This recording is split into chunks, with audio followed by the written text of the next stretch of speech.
بسم اللہ الرحمن الرحیم۔ السلام علیکم، آپ دیکھ رہے ہو وائس آف انفارمیشن اور میں ہوں نعیم شاہ۔ بنی اسرائیل کا عروج اور زوال۔ بنی اسرائیل کا پہلا عروج۔ بنی اسرائیل پر عروج اور زوال کے 4 ادوار گزرے ہیں، جن کا ذکر سورہ بنی اسرائیل کے پہلے رکوع میں ملتا ہے۔ بنی اسرائیل کے پہلے عروج کا آغاز حضرت یوشع بن نون علیہ السلام کی قیادت میں فلسطین کے فتح سے ہوا، لیکن ایک متحد حکومت بنانے کے بجائے بنی اسرائیل کے ہر قبیلے نے اپنی الگ الگ حکومتیں بنا لیے۔ چنانچہ شام اور اردن میں رہنے والے طاقتور مشرک قومیں انہیں پریشان کرتی رہی، اور یہ آپس میں بھی ایک دوسرے سے لڑتے رہے اور کمزور سے کمزور تر ہوتے گئے۔ بالآخر بنی اسرائیل نے اس وقت کے نبی حضرت شمعون علیہ السلام سے درخواست کی کہ آپ علیہ السلام ہم سب کے لیے ایک بادشاہ مقرر کر دے۔ چنانچہ اللہ تعالیٰ نے حضرت طالوت کو ان کے لیے بادشاہ مقرر فرما دیا۔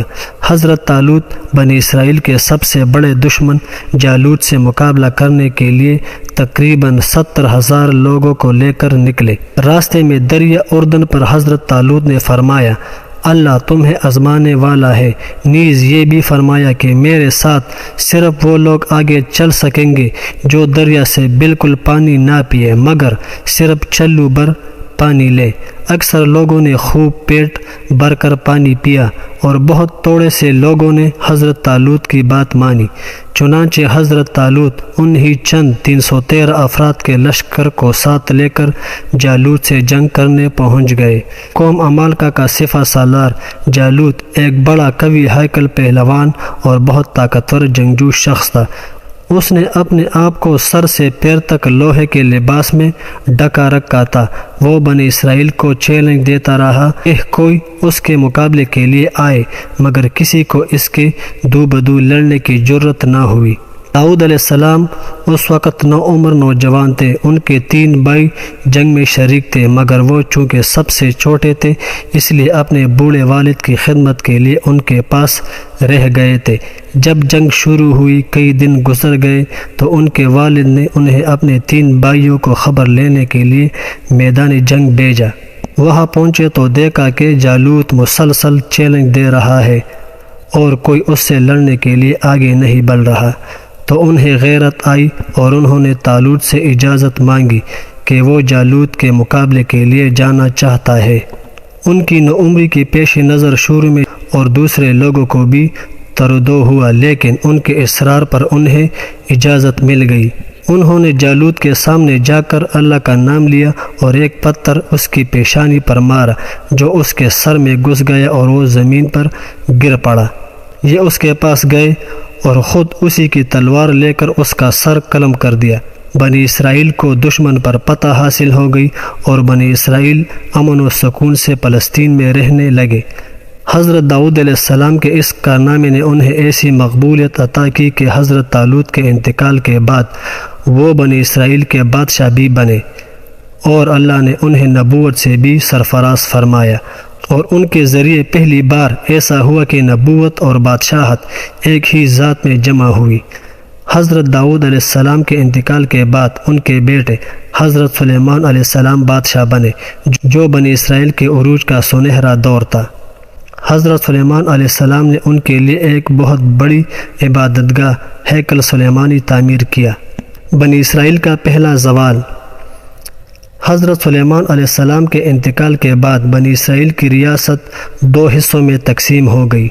شمالی حصہ اسرائیل تھا جس کا دارالخلافہ سامریہ تھا، جبکہ جنوبی حصہ یہودیہ تھا اور اس کا دارالخلافہ یروشلم تھا۔ جب بنی اسرائیل میں اخلاقی پستی، بد کرداری، اللہ کی شریعت کی نافرمانی اور انبیاء کرام کی مخالفت بڑھی تو اللہ تعالیٰ کی طرف سے ان پر 2 قسطوں میں عذاب آیا۔ پہلا، 700 قبل مسیح میں اشوریوں نے شمالی ریاست اسرائیل کو تباہ و برباد کر دیا۔ پھر 578 قبل مسیح میں عراق کے بادشاہ بخت نصیر نے ان کی جنوبی ریاست یہودیہ پر حملہ کیا اور پوری ریاست کو تہس نہس کر کے رکھ دیا۔ یروشلم کو اس طرح تباہ و برباد کیا کہ کسی عمارت کی 2 اینٹیں بھی سلامت نہیں رہنے دیے گئی۔ ہیکل سلیمانی کو ڈھا کر اس کی بنیادوں تک کھود ڈالا۔ اسی دوران بخت نصیر نے بنی اسرائیل کی بڑی تعداد کو قتل کیا اور بقایا مرد و عورت اور بچوں کی ایک بڑی تعداد کو جانوروں کی طرح ہانکتا ہوا عراق کے شہر بابل لے گیا، جہاں یہ لوگ تقریباً 125 سال تک قید کی حالت میں رہے۔ ذلت اور رسوائی کی اعتبار سے یہ ان کی تاریخ کا بدترین دور تھا۔ بنی اسرائیل کا دوسرا عروج۔ بنی اسرائیل کی ان تباہ حال بستیوں پر سے حضرت عزیر علیہ السلام کا گزرا ہوا۔ آپ صلی اللہ علیہ وآلہ وسلم نے فرمایا کہ یہ بستیاں کیسے آباد ہوگی۔ اللہ تعالیٰ نے حضرت عزیر علیہ السلام پر 100 سال کے لیے نیند طاری فرما دی۔